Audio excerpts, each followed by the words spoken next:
ধস্তাধস্তি সল্টলেকের এসএসসি দপ্তরের সামনে। বৃহস্পতিবার বিজেপির পক্ষ থেকে এসএসসি দপ্তরের কিছুটা দূরে বিক্ষোভ কর্মসূচির আয়োজন করা হয়। সেখানে পুলিশের সাথে বিজেপি কর্মী সমর্থকদের সংঘর্ষের সৃষ্টি হয়। বৃহস্পতিবার দুপুরে বিজেপির পক্ষ থেকে এসএসসি দপ্তরের কিছুটা দূরে বিক্ষোভ কর্মসূচির আয়োজন করা হয়। এদিন বিজেপি সমর্থকেরা জমায়েত হন সেখানে। তাদের এসএসসি দপ্তর যাবার পরিকল্পনা ছিল। বিধাননগর পুলিশের বিশাল বাহিনী আগে থেকেই হাজির ছিল সেখানে। বিজেপি কর্মীরা এসএসসি ভবনের দিকে এগোতে চাইলে তাদেরকে বাধা দেয় বিধাননগর পুলিশ। এরপরে উত্তপ্ত হয়ে ওঠে পরিস্থিতি। বিজেপির কর্মীরা রাস্তায় বসে 10 নম্বর ট্যাঙ্ক মোড় অবরোধ করে। রাস্তায় টায়ার জ্বালিয়ে দেয় বিজেপির সমর্থকেরা। পুলিশ তাদেরকে ঘটনাস্থল থেকে সরিয়ে নিয়ে যায়। এরপর এসএসসি ভবনের সামনে আন্দোলনরত চাকরিহারাদের সাথে দেখা করতে এলেন সাংসদ শ্রী অভিজিৎ গাঙ্গুলি, পূর্বতন রাজ্যসভা সাংসদ শ্রীমতী রূপা গাঙ্গুলি এবং সাংস্কৃতিক সেলের আহ্বায়ক শ্রী রুদ্রনীল ঘোষ।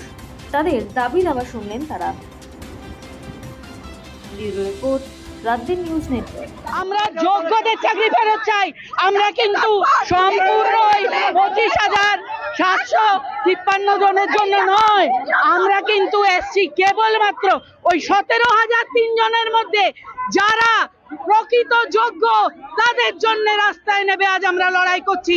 তারা যেন তাদের চাকরি ফিরে পায়। তাদের কাছে প্রমাণ আছে, ওএমআর আছে, কিন্তু কিছু জনের ওএমআর এর মিরার ইমেজ নেই।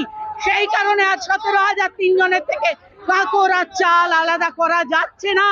কিন্তু প্রকৃতপক্ষে 8,425 জন যারা অলরেডি তারা অযোগ্য, প্রকৃত অযোগ্য বলে বিবেচিত হয়েছে, আমরা তাদের জন্য পথে নামিনি। কারণ তারা টাকা দিয়ে চাকরি নিয়েছে, তৃণমূলকে তারা টাকা দিয়েছে। আমি চাই আপনাদের মিডিয়ার মাধ্যমে হাত জোড় করে বলতে চাই, সেই ভাই বোনেরা তাদের যে টাকা দিয়েছেন লাখ লাখ, সেই টাকা তারা ফেরত চান। কারণ তাদের 12% সুদে আসলে তাদের এত বছরের 8 বছরের মাইনে ফেরত দিতে হবে। দয়া করে তারা মুখ খুলুন। হ্যাঁ, আমাদেরকে এখানে আক্রমণ করা হচ্ছে কারণ আমরা